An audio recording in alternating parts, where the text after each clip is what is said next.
안녕하세요. 저는 살아온 인생 반 이상을 제주도에 살다가 결혼하면서 서울로 상경한 기혼 여성입니다. 우리는 우스갯소리로 벼락 맞을 확률보다 복권 1등할 확률이 더 희박하다라고 얘기하곤 하잖아요. 저는 원래 복권에 관심이 있는 편은 아니었지만 복권 1등이 된다면 확실히 세상이 달라질 것 같긴 합니다. 그렇다고 제가 복권 당첨되었다는 얘기는 아니고요. 사실상 복권 1등보다 더한 기쁨을 얻게 되어 이 글을 쓰게 되었습니다. 기쁨을 얻기까지 과정이 무난했던 건 아닙니다. 가슴 아픈 감동 스토리가 있던 것도 아니고요. 오히려 소가리를 많이 했고 매사에 사람과 대립하며 줄타기 하듯 살아왔습니다. 그런데도 느닷없는 인연 때문에 기상천외한 일이 생겼다는 거예요. 주위 사람들은 저더러 좋은 마음을 갖고 살아서 복받은 거라고 하는데 저는 아직도 제게 주어진 것들에 어안이 벙벙하기만 합니다. 세상에 이런 일이 또 있을까 싶어요. 제가 작가는 아니라서 이 소설 같은 이야기를 책으로 낼 수는 없고 이렇게 사연을 알게 되어 찾아왔습니다. 글 실력이 부족할 테지만 양해 바라며 들어주셔요. 인사말에 소개했다시피 저는 제주도 아가씨입니다. 제주도에서 태어나 학창시절을 모두 제주도에서 보냈죠. 대학을 가진 않았습니다. 제주도에도 대학이 있지만 별로 필요성을 못 느꼈거든요. 제게 주어진 일이 있었기 때문이었을지도 모르겠네요. 저는 20살이 되자마자 서울로 시집간 언니의 부름에 서울을 왕복하며 지냈습니다. 처음 서울을 방문했을 땐 솔직히 볼거리가 많아 재밌었어요. 그런데 그것도 계속 보니까 질리더라고요. 서울이 싫다는 게 아니라 제가 탁 트인 곳을 좋아하기 때문이었습니다. 그래서 저는 결혼을 한다면 언니처럼 서울 남자가 아닌 같은 고향의 제주도 남자와 결혼하려고 했어요. 그런 제가 서울 남자와 결혼을 하게 될 줄 누가 알겠습니까? 남편과 제가 처음 만난 곳은 기내에서였습니다. 서울로 볼일을 보고 제주도로 돌아가는 비행기에서 남편을 처음 만나게 되었는데 당시 남편이 제 옆자리에 있었어요. 먼저 말을 걸어본 건 저였습니다. 남편이 제주도 지리가 그려진 팜플렛을 들고 있길래 고향 짬밥으로 오지랖 좀 피웠던 거죠. 제주도 관광 가시나 봐요? 서귀포 갈치도 맛있는데 저기 에어랩 쪽 갈치가 진짜 장난 아니에요. 방송도 타졌어요. 절대 후회 안 하실 거니까 갈치 먹을 거면 에어랩 가세요. 아, 제 소개가 늦었네요. 제가 제주 토박이에요. 아, 그래요? 마침 잘 됐네요. 제가 제주도는 처음 가보는 거라서요. 혼자 여행을 하기에 어디가 좋을까 찾아보는데 사람들이 제주도 많이 추천해 주더라고요. 에어랩? 거기 어디쯤에 있어요? 잘 몰라서 그러는데 위치 좀 알려줄래요? 관광 대화를 시작으로 남편과 저는 제주도 이야기를 많이 나눴습니다. 비행기 착륙 때까지 저희는 시간 가는 줄도 모르고 얘기에 푹 빠졌어요. 저는 고등학교 졸업 후 서울과 제주도 왕복을 자주 했기에 사투리가 제법 물러진 편이었습니다. 남편이 제주도 사람들이 자주 쓰는 사투리가 뭐냐면서 묻길래 그런 것도 알려주고 배우기도 했는데 저도 나름 재밌더라고요. 매번 서울에서 제주까지 왕복하는 게 지루하기만 했던 제가 그날만큼은 눈 깜짝할 새 제주도에 도착한 게 놀라울 따름이었죠. 그리고 착륙해서 그대로 작별 인사를 하는데 거기서 남편이 제게 연락처를 물어봤어요. 그렇게 만난 것도 인연인데 앞으로 연락하며 친하게 지내고 싶다고 하더라고요. 저도 남편과 제법 잘 통한다고 생각했기 때문에 흔쾌히 수락했는데 그게 연인으로 이어질지 몰랐습니다. 서울 남자였던 남편은 제 번호를 따간 지 12시간도 안 돼서 연락이 왔었고 그날 홀로 여행을 간 거라서 자기가 지리를 잘 모르겠다고 저더러 놀아달라 그랬어요.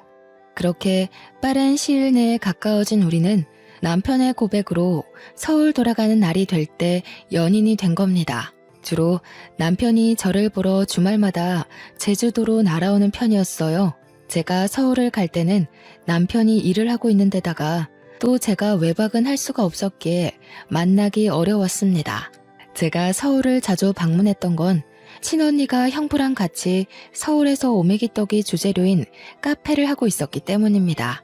친언니가 당시 임신을 하고 있었는데 애 낳으면 일에서 손을 놓을 거라고 했고, 형부는 다른 사업을 시작할 거라면서 저더러 나중에 그 카페를 물려받으라고 인수인계 해주는 상황이었어요. 그러나 당장 카페에서 매일 일할 수 없었던 이유는 아직 제주도에서 친정 부모의 일을 도와줘야 하기 때문이었습니다. 아빠는 고기잡이 어부였고 엄마가 제주에서 오메기떡 장사를 했는데 저는 언니 카페에 물려받은 거라 굳이 공부를 안 했고 그 전까지만 엄마와 아빠의 일을 번갈아 가면서 도왔습니다. 언니의 오메기떡 카페는 엄마한테 배운 비법으로 서울 가서 장사하는 거였죠. 어쨌든 그렇게 남편이 주말에 제주도로 오면 하룻밤 자고 올라가고 그랬습니다. 친정 부모님이 보수적이기 때문에 제가 외박을 할 수 없어서 밤늦게까지만 같이 놀다가 남편은 모텔에서 숙박하고 저는 집에서 자는 데이트를 이어갔어요. 그러길 반복하다 보니 남편이 저더러 하루 종일 같이 있고 싶다고 저랑 있으면 생기가 돋고 즐겁다면서 결혼하자고 하는 겁니다. 당시 제 나이가 32살이긴 했지만 그때의 삶에 만족했기에 결혼에 대해선 생각도 해본 적 없었습니다. 원래 청혼은 이렇게 당황스러운 건가 싶었지만 저도 남편을 너무 좋아했기 때문에 깊게 고민하지 않고 결혼을 약속하게 되었죠. 결혼의 시작은 합가였습니다. 제가 모은 돈이 적기도 했고 시모 말이 제가 살림을 할 줄 모르니까 합가부터 시작을 하라고 하더라고요. 남편은 저한테 결정권을 줬기에 제 대답이 곧 답이었는데 저는 시모의 제안을 수락했습니다.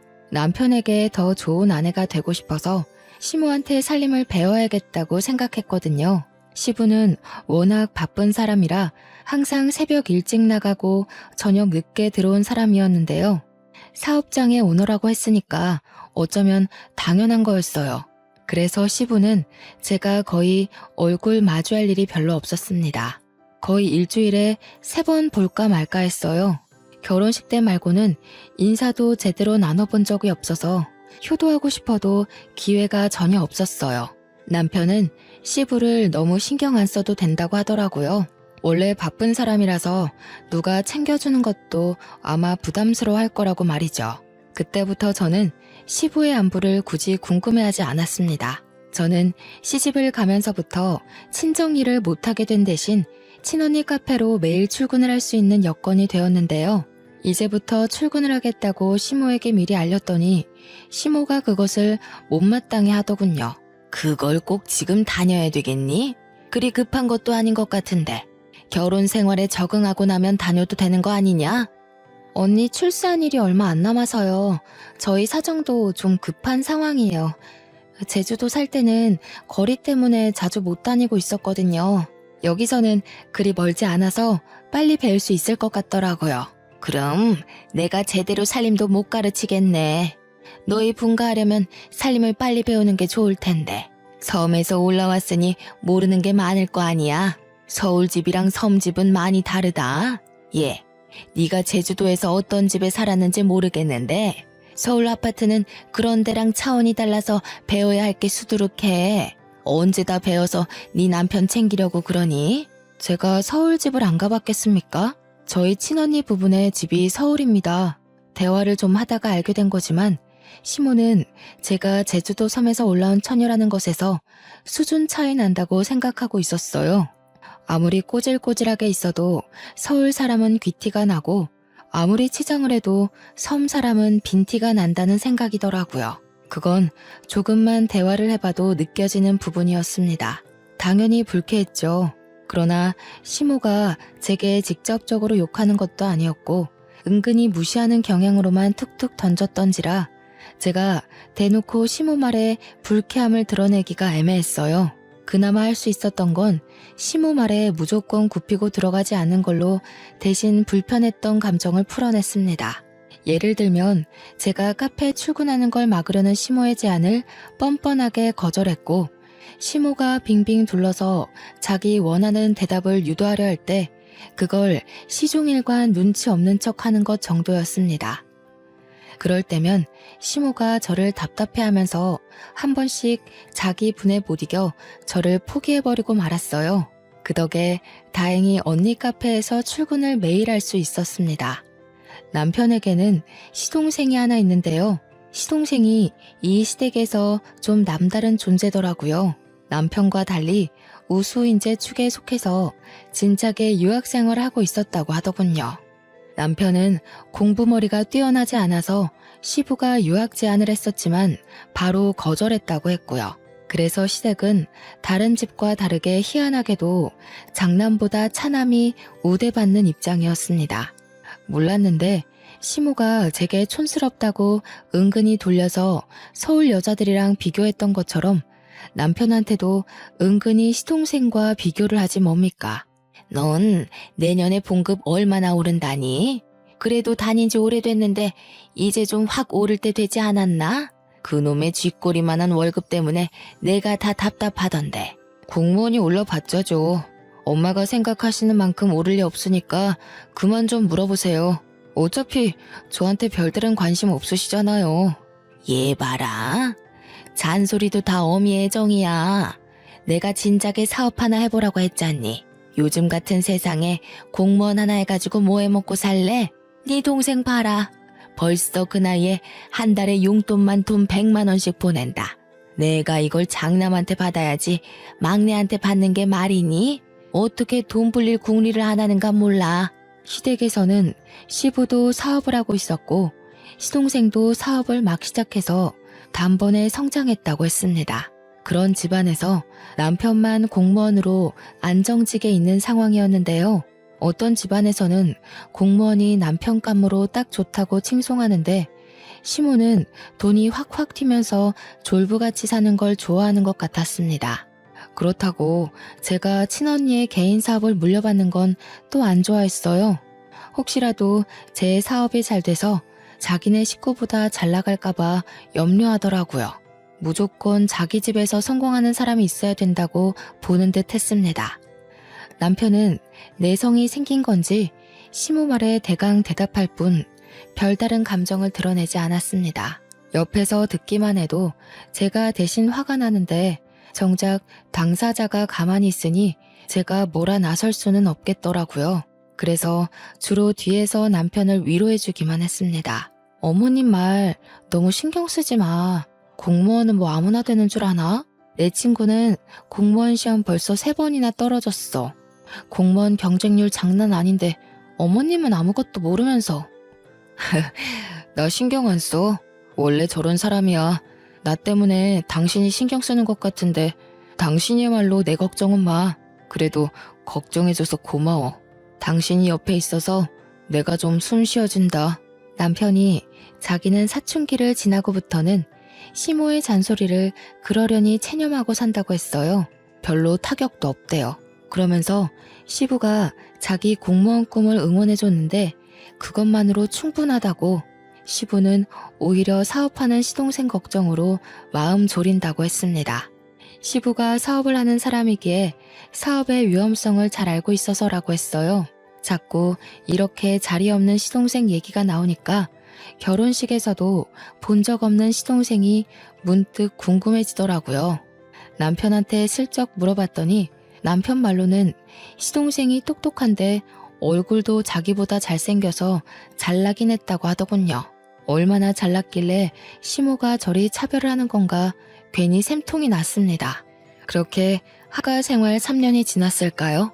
그토록 궁금하던 시동생이 귀국한다는 소식이 들려왔어요. 그날은 시댁에서 완전 명절 분위기였습니다. 시동생이 온다니까 저도 들뜨긴 했는데 한편으로는 남편이 걱정되는 겁니다. 시동생이 완전 한국으로 정착하러 온다는데 없는 사람과도 제 남편을 그렇게 차별했잖아요. 그런데 같이 살기까지 하면 얼마나 더 비교를 하겠어요. 불안과 호기심에 저는 그날 카페 일도 안 나가고 시모랑 같이 음식을 준비했습니다. 그렇게 저녁 시간이 되었는지도 모르고 진수성찬을 차리고 있었는데요. 퇴근하고 온 남편을 제가 반기기도 전에 시모가 먼저 잔소리를 해버리지 뭡니까. 너는 좀 일찍 맞춰서 공항까지 동생 좀 태우고 오지. 오늘 네 동생 오는 날이라고 했잖아. 애가 지금 비행기 오래 타서 피곤할 텐데 택시 타고 오는 중이란다. 공무원이 어떻게 일찍 맞춰요? 제가 월차 연차 낸 적은 있어도 어디 마음대로 일찍 퇴근하는 거 봤어요? 지난번에도 말씀드렸던 것 같은데요. 그러니까 말이다. 네가 진작에 사업을 해서 대표 자리 떡하니 맡고 있었으면 시간 구애받지 않았을 거 아니냐. 우리 집 남자들 사주는 죄다 사장인데 너는 누굴 닮아서 그렇게 도전 정신이 없니? 이쯤 되니까 저는 얼굴도 모르는 시동생이 궁금한 걸 넘어서 참 얄미웠습니다. 남편이 익숙해져 괜찮다고 했지만 어느 누가 비판받는 것에 적응이 되겠습니까? 아마 그건 마음속 관역이 닳고 닳아서 화살이 그냥 통과될 만큼 너덜너덜해진 걸 거예요. 마침내 시동생이 도착했고 초인종 소리에 시모가 불이 나게 달려갔습니다. 아이고 내 새끼 고생 많았다. 세상에 왜 이렇게 말라졌어? 밥도 제대로 못 먹고 일만 한 거 아니야? 요리하는 사람 좀 고용해서 끼니를 제대로 챙기지. 아무리 그래도 거기 음식 자체가 내 입맛에 안 맞더라고. 엄마가 해주는 밥 먹고 싶어서 죽는 줄 알았어. 그래서 더 빠진 건가? 근데 형은? 몰라. 동생이 왔는데 나와보지도 않네. 일단 손부터 씻고 와서 앉아.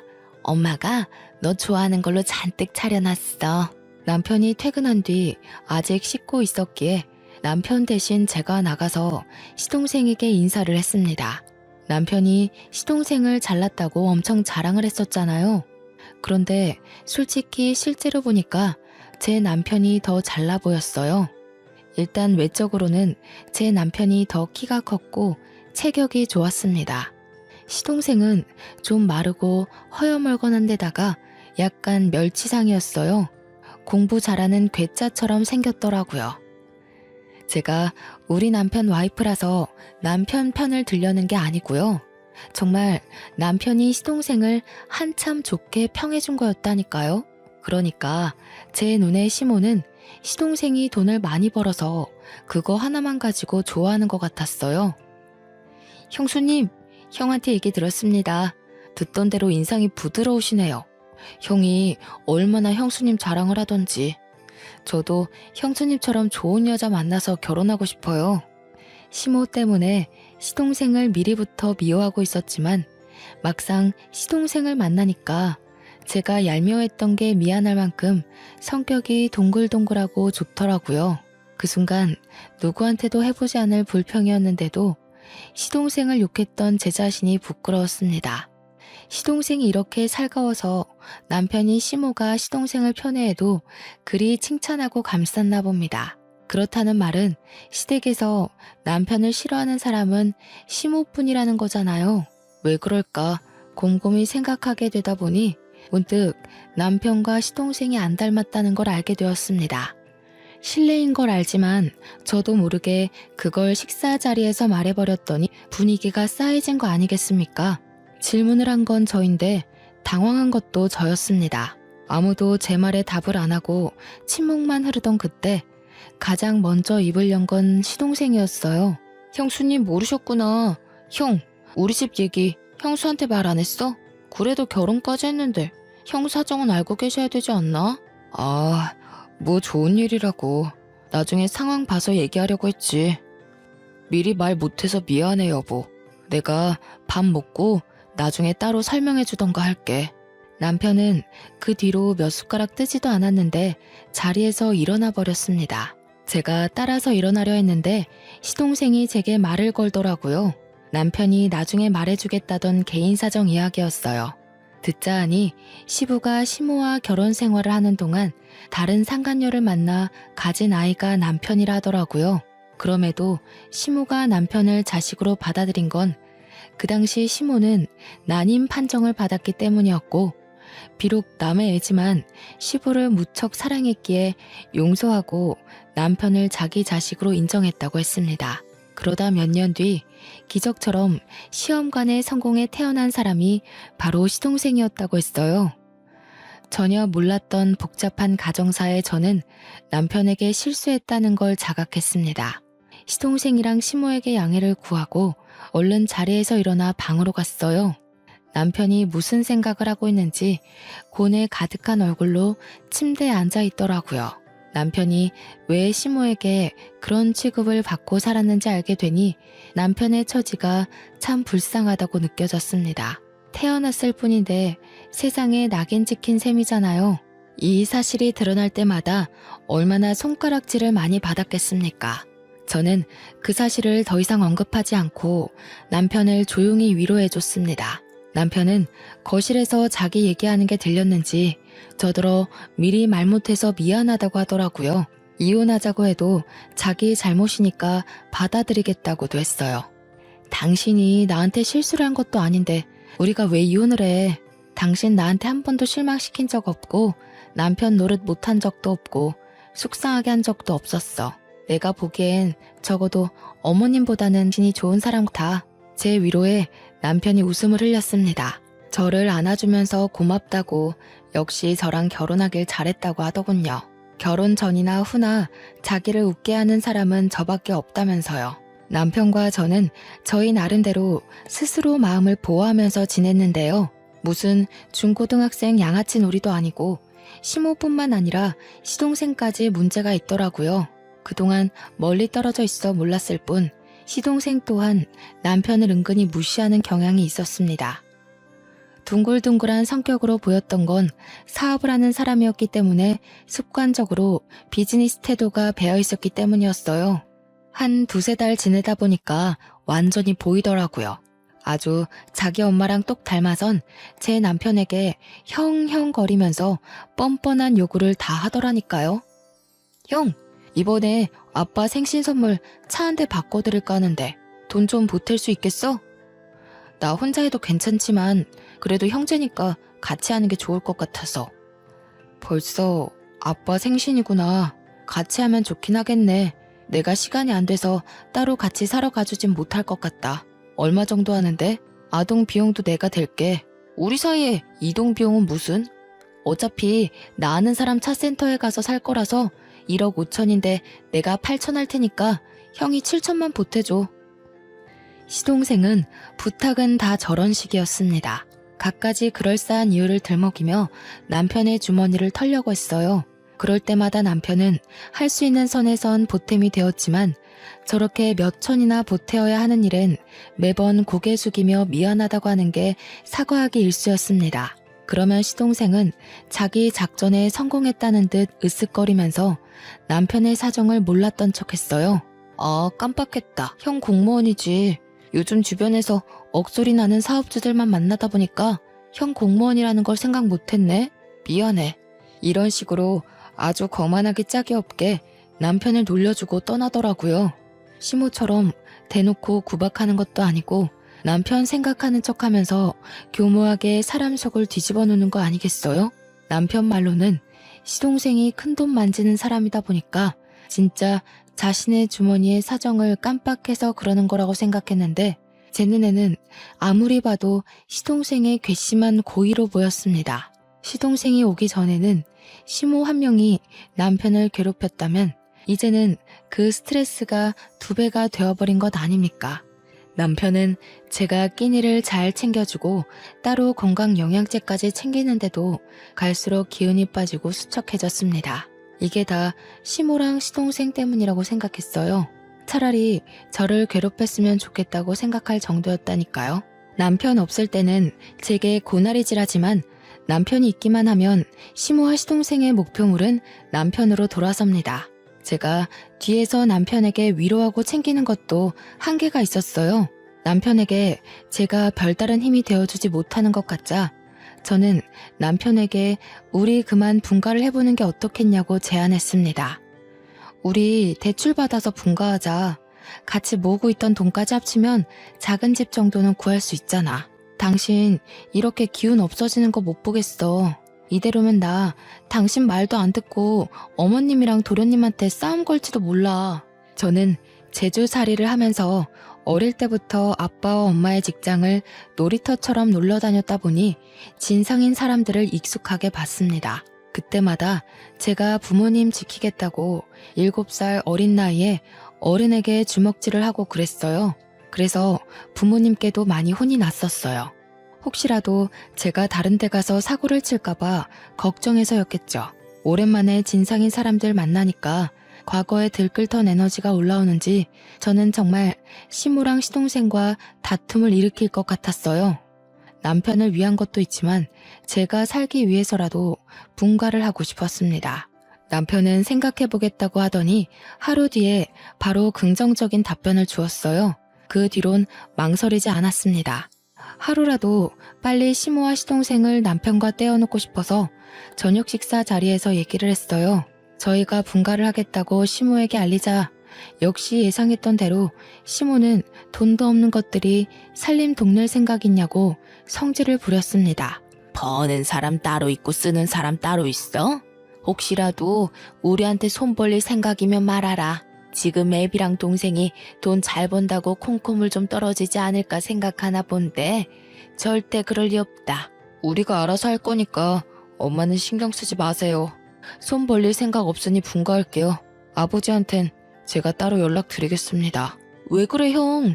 내가 와서 불편해서 그래? 그럼 그냥 형이 있어. 내가 따로 독립할게. 형 돈도 없으면서 왜 굳이 바보 같은 짓을 해? 이럴 때면 진짜 나이 거꾸로 먹는 것 같다. 바보?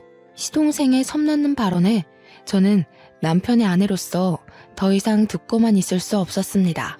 그래서 저도 모르게 제주살이 하면서 억세졌던 성격이 불쑥 튀어나와 버렸지요. 다들 돈 하나름 쥐어줘 보거나 그런 말씀들 하세요. 맨손에 맨입으로 돈 없네 마네. 남의 주머니 사정 놀리지 마시고요. 그렇게 돈이 많으면 좀 뿌려보시든가요. 그래야 우아하면서 입 벌리고 부러워하기라도 하죠. 맨날 말로만 떵떵거리지 큰돈 만진다는 게 진짠지 아닌지 알 수가 있나?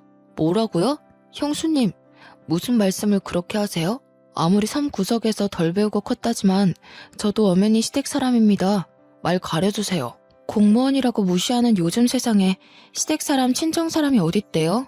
지금은 명절도 안 챙기고 다들 여행 가기 바쁜 시대예요. 시댁 사람은 무슨? 어머, 얘가 오늘따라 왜 이러니? 너 약 먹었어? 그게 무슨 말버릇이야? 세상에 어느 며느리가 너처럼 어른 앞에서 입을 함부로 놀린다니? 어머님도 그러시는 거 아니에요. 어머님 친구 없으시죠? 제가 볼 땐 사람들이 어머님이랑 대화 조금 해도 다 떨어져 나갈 것 같은데. 그래서 더 돈으로 치장하고 사람들 마음 사려는 거죠? 시모는 제 말에 뒷목을 잡으면서 벌떡 일어났습니다. 제 얼굴로 올려는 손을 남편한테 붙잡히는 바람에 화만 버럭 냈어요. 그날은 제가 시댁을 들어오고 시댁에서 처음으로 대판 말다툼이 벌어진 날이었습니다. 제가 굽히지 않으니 상황은 극에 달하기까지 했는데요. 급기야 시동생이 시부한테 연락해서 시부까지 일을 중단하고 시댁으로 찾아오는 사태가 벌어졌어요. 저희가 얼마나 시끄럽게 싸움을 하고 있었으면 시부가 들어오는 소리를 못 들었지 뭡니까. 시부가 고함을 치는 바람에 저희 다툼이 무 자르듯 뚝 끊겨버렸습니다. 하필 제가 건방지게 막 소리를 지르고 있던 때라 저만 순식간에 죄인이 된 기분이었어요. 그리고 태세 전환 빠르게 들어간 시모는 주저앉으며 눈물을 터뜨렸고 시동생은 지 엄마를 달래줌으로써 저는 더 악질 며느리처럼 보이게 되었죠. 시부를 오랜만에 얼굴 마주하는 건데 이 꼴을 보여버렸으니 면목이 없어 고개를 숙였습니다. 동네 창피하지도 않아? 도대체 뭐야? 뭔데 일하는 사람까지 불러서 싸움 구경하게 해? 어디서 나이값 못하고 개싸움을 하고 있냐고? 그때 시동생이 시부를 불렀기에 시동생이 먼저 발언권을 가졌는데요. 아빠, 형수가 나더러 큰돈 만지는 거 구라 아니냐고 거짓말쟁이로 만들더라고. 아빠가 나 사업자금 대줬잖아. 그래서 내가 그거 아빠한테 다 갚았잖아. 증언 좀 해줘. 시부에게 혼나게 생겼다고 각오를 하고 있던 그 순간 시부가 시동생의 싸다구를 훅 날리는 거 아니겠어요? 찰진 소리에 모두가 깜짝 놀래서 숨을 죽였고 시모도 우는 척을 관두고 얼른 일어나 시동생을 살폈습니다. 절딱선이 없는 것. 내가 돈으로 잘난 체 하는 일 없도록 하라고 했지. 나는 아들이라고 봐주는 것도 없다. 철없이 굴면 바로 호적에서 제명이야. 어디서 사업하는 사람이 함부로 허세를 부려? 왜 애 얼굴에 손을 대요? 잘못한 건 큰애네인데 왜 우리 애한테 그러냐고요? 당신 매번 우리 애한테만 차별할 때 내가 얼마나 속상한지 알아요? 시끄러워. 다른 사람 변명 다 필요 없다. 도대체 이게 무슨 난리인지 며느리가 얘기해보거라. 며느리 얘기 끝날 때까지 누구라도 입 열기만 해봐. 바로 쫓아낼 테니까. 의외였습니다. 제가 마지막까지 악을 지르고 있던 사람이라서 시부가 저를 안 좋게 볼 거라고 생각했거든요. 근데 그게 아니라 시부는 그나마 제가 제3의 입장이라고 생각한 것 같았어요. 그래서 저는 지체 없이 토시 하나 빠뜨리지 않고 있었던 모든 대화들을 말씀드렸습니다. 제가 대학만 안 갔지 기억력 하나는 끝내줬거든요. 그래서 친언니한테 인수인계 받을 때도 기억력이 톡톡히 성과를 내주는 덕에 친언니가 저를 더 믿고 가르치는 거였습니다. 시부가 조용히 하라고 했는데도 제 발언에 반박하려는 시모를 시부가 시선으로 제압했어요. 그러면서 시부가 우리더러 자금을 대줄 테니 분가라는 놀라운 제안을 해줬습니다. 저희를 진작에 분가시킬 생각이었는데 자기 일이 바빴던지라 깜빡했다고 하더라고요. 시모는 그 소리에 배가 아팠는지 날고 기면서 돈 아깝게 왜 우리 돈으로 쟤네 분가를 시키냐고 시부에게 호소했습니다. 당신이 쟤네 속셈은 몰라서 그래요. 우리가 괜히 이러는 줄 알아요? 당신 돈 있는 거 알고 공짜로 돈 구해내려고 그런 거라고요. 엄마, 그만 좀 하세요. 이 사람 여기저기 돈 구하는 사람 아니거든요. 엄마 같은 사람이랑 달라서 사람밖에 구해본 적 없는 사람입니다. 모욕하지 마세요. 사람 같은 소리 하네. 사람은 뭐 아무나 구하는 줄 아니? 차라리 돈 구한다고 하는 게 훨씬 현실 같겠다. 애들 장난도 아니고 그런 것도 변명이냐? 유치해서 정말. 어머님처럼 돈 생각만 하는 사람들은 생명을 구한다는 말에 괴리를 느끼겠죠. 제정신 바뀐 사람들은 어머님 같은 사람 옆에 두질 않아요. 이거 보이세요? 어머님은 누굴 구하다가 이런 상처까지 감수해 보셨어요? 뭐든 어머님 기준에 안 맞다고 함부로 판단하지 마세요. 시모에게 눈에는 눈, 이에는 이로 공격하다 보니 저도 모르게 숨겨놨던 흉터를 드러내게 되었습니다. 유치한 다툼인 걸 알지만 시모 화를 복돋는 데는 이만한 공격이 없더라고요. 제 흉터를 보고 시모가 살짝 흠칫하긴 했지만 또 자기만의 해석으로 맞대응을 하려고 했는데요. 그때 시모를 밀치고서 시부가 제 앞을 차지해오는 거 아니겠습니까? 설마 며느리야? 그 상처 어떻게 다친 거야? 어디서? 언제 그렇게 됐어? 너 제주도에서 살았다고 했었지? 설마 그게 그 흉터랑 관련이 있니? 예? 이건 제주도에서 한 13년 전인가? 아빠랑 같이 낚시 나갔다가 우연히 물에 빠진 사람을 구했었는데 그때 다쳤어요. 네가 구했다는 사람이 혹시 연령 좀 있는 아줌마였어? 키가 좀 작고 분홍색 셔츠에 빨간 긴 치마를 두르고 있지 않았니? 어머, 아버님께서 그걸 어떻게 하셨어요? 그 아줌마랑 아시는 분이에요? 설마 아줌마 위급하실 때 옆에 계셨던 분이 아버님이셨어요? 13년 전 일이라 기억이 가물가물할 수 있지만 제가 기억력이 좋은 편이라고 했잖아요. 그래서 그때 제가 구한 아줌마의 인상착의를 기억하고 있었거든요. 제가 가까운 배 위로 아줌마를 올리자마자 누가 신고를 했는지 이미 해경이 빠르게 당도했었고 그 정신없는 상황에서 저는 시부 얼굴까진 확인하지 못했습니다. 저도 다쳤던지라 해경의 도움을 받아 병원에 가버렸기도 했거든요. 시부는 저의 증언에 충격 먹은 표정을 하고 있더니 곧 제 손을 꼭 잡았습니다. 그 이후 시부가 줄줄줄 얘기해주는 사실에 놀란 건 오히려 저희 쪽이었어요. 알고 보니 제 남편의 친모였던 아줌마가 시한부 인생을 살고 있었는데 유행을 한다고 제주살이를 시작했었대요. 바다가 보고 싶다는 아줌마 말에 시부는 배까지 빌려서 아줌마와 같이 바람을 쐬었는데 시부가 잠시 자리를 비운 사이 배가 흔들렸고 그 바람에 아줌마가 바다에 빠졌다고 하는 겁니다. 우연히 거길 지나갔던 사람이 바로 저와 아빠였던 거예요.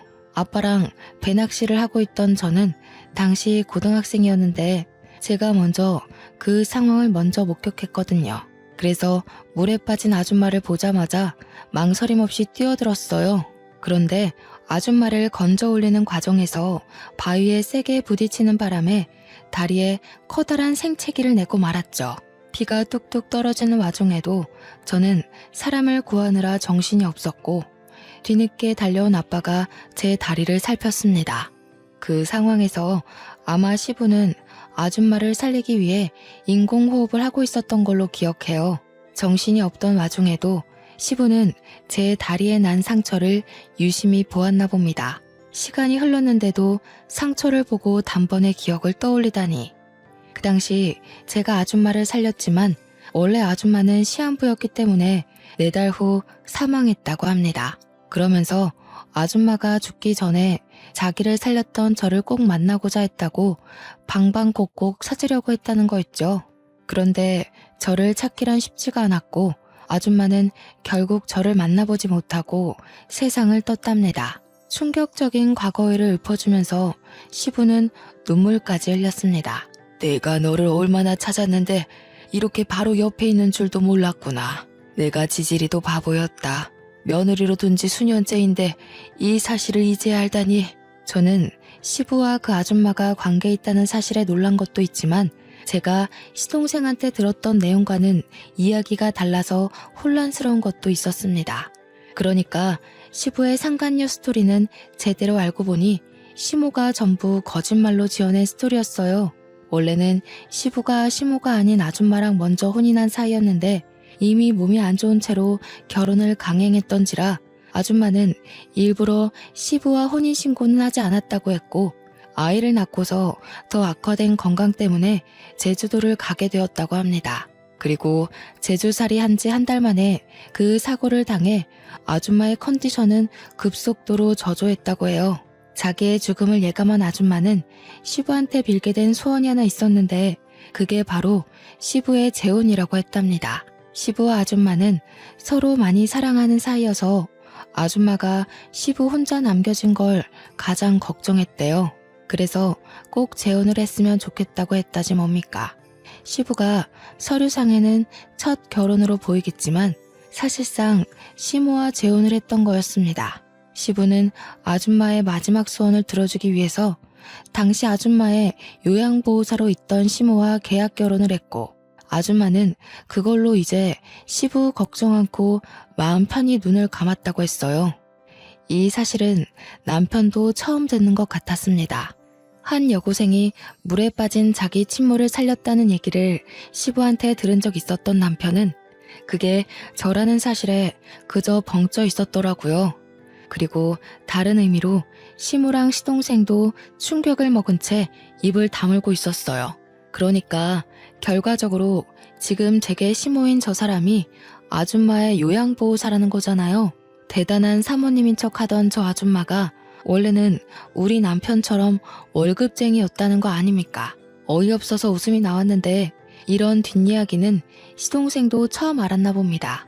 자기 출생 비밀과 출신이 생각보다 형편없다고 생각했는지 자기 엄마한테 분노를 느끼고 있었어요.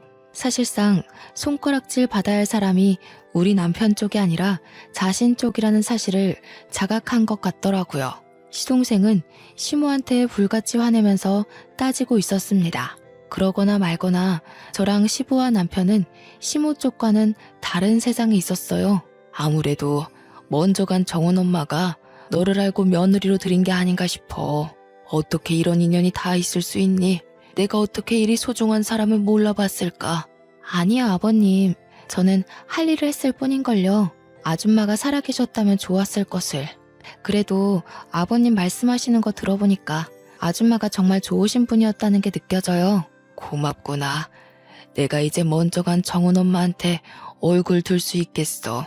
그리고 사돈댁에도 곧 인사를 드리러 가야겠다. 내 은인이 우리 집에 들어왔는데 내가 이대로 가만히 있을 수가 없지. 여전히 당황스러운 전개였지만 사실을 받아들인 저는 오히려 아줌마가 돌아가신 것에 유감을 표했습니다. 그리고 시부는 제게 만나면 꼭 보상할 거라 기다리고 있었다면서 잠깐 방에 들어갔다 나오셨는데요. 손에 쥐고 온 건 다름 아닌 통장이었습니다. 돌아가신 아줌마의 유언이기도 하다면서 저에게 그 통장을 주더라고요. 그게 아줌마 사업장을 정리하고 남은 돈의 일부라는데 아줌마 말로는 꼭 자신의 은인에게 답례를 하고 싶어 했다고 했어요. 얼떨떨하게 받은 그 통장을 열어보는 순간 저는 소스라치게 놀라서 다시 시부에게 통장을 돌려줬습니다. 소소한 답례라기엔 너무 큰 돈이었거든요. 회사의 오너였다는 아줌마가 제게 일부만 남겼다는 그 유산은 무려 31억 원이었습니다.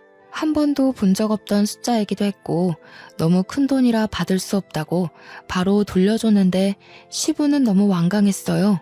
13년 전부터 이미 이 통장은 제 돈이었다고 자신은 주인을 찾아줬을 뿐이라고 하더라고요. 손이 떨리는 액수였지만 시부의 대쪽 같은 부탁에 저는 결국 그걸 받게 되었고 시모는 조용히 숨지고 있더니 제가 통장을 받자 갑자기 배가 아파서 죽으려고 하더군요. 시모는 곧 시부한테 이혼 요구 당했어요. 아마 제가 그대로 일러바친 발언들을 믿어주는 듯 했습니다. 제가 거짓말할 사람은 아니라는 걸 시부가 알아봐준 덕일 겁니다. 결국 시부모는 이혼을 했어요. 시부가 소송 비용 드리고 싶지 않으니 조용히 도장 찍으라고 하는 걸 저와 남편은 곁에서 구경했습니다. 시모의 초라한 처지를 보고 있자니 남편 복수가 완벽하게 된 기분이라 시원했어요. 그리고 시동생은 시부의 씨를 받은 몸이라서 시부가 시동생이 갖고 있는 사업장만 주는 걸로 하고 집에서는 내쫓겼습니다. 그날이 시댁 사람들과 처음 다툰 날이었는데 그게 마지막 다툼이 되어버린 셈이었네요. 저와 남편은 굳이 분가를 하지 않고 시부를 모시고 살게 되었어요. 시부가 자기는 신경 안 써도 된다고 했는데 제가 합가 생활하면서 시부 생활 패턴을 봐왔기에 시부만 두고 분가를 할 수는 없었습니다. 시부는 밥도 잘 안 챙겨 먹고 회사에서도 대충 직원들이 챙겨주는 샌드위치나 김밥 같은 것만 드시더라고요. 그래서 제가 도시락을 챙겨드려야겠다는 생각으로 남게 되었어요. 시부는 처음에 저더러 고생스럽게 왜 그러냐고 하지 말라고 했는데 제가 고집을 꺾지 않으니 어느 순간부턴 도시락을 꼬박꼬박 챙겨가시더라고요. 그 때문인지 과거에는 저녁 식사 때 함께한 적 없던 시부가 요즘은 저녁 식사 시간에 맞춰서 퇴근을 하고 오십니다. 제가 분위기를 좀 잘 띄우는 타입인데요. 남편과 시부 앞에서 며느리 노릇 아내 노릇 톡톡히 하면서도 제 성격을 그대로 드러나니까 가끔은 시부가 개그맨이 따로 없다고 하세요. 칭찬인지 모르겠지만 시부랑 남편이 웃는 게 좋으니까 좋게 생각하려고요. 그리고 저는 31억 받은 돈에 손을 조금 댔는데요. 친정 부모님께 집을 하나 해줬고 언니랑 형부네에도 집 하나 해줬고 남은 돈은 적금 들어놓았어요. 제가 원했던 결혼 생활이 어떤 모습인지 한 번도 생각해 본 적 없지만 다시 생각을 해보라고 한다면 딱 지금이 아닐까 싶습니다. 주위에 모난 사람 하나 없어서 그런지 세상을 바라보는 게 제 시선이 아주 둥글둥글하네요. 앞으로 손자 손녀가 생긴다면 제 결혼 생활이 완벽하게 즐겁지 않을까 생각합니다. 다른 거 바라는 거 없고 그저 우리 식구들 전부 몸 건강, 마음 건강하게 잘 지내길 바랄 뿐이에요. 제 복권 1등 같은 사연 어떠셨나요? 이거 복권 당첨이라고 해도 되겠죠? 저희 식구가 받은 행운처럼 제 사연 듣고 계시는 청취자분들께서도 돈벼락 떨어지길 바랍니다. 감사합니다.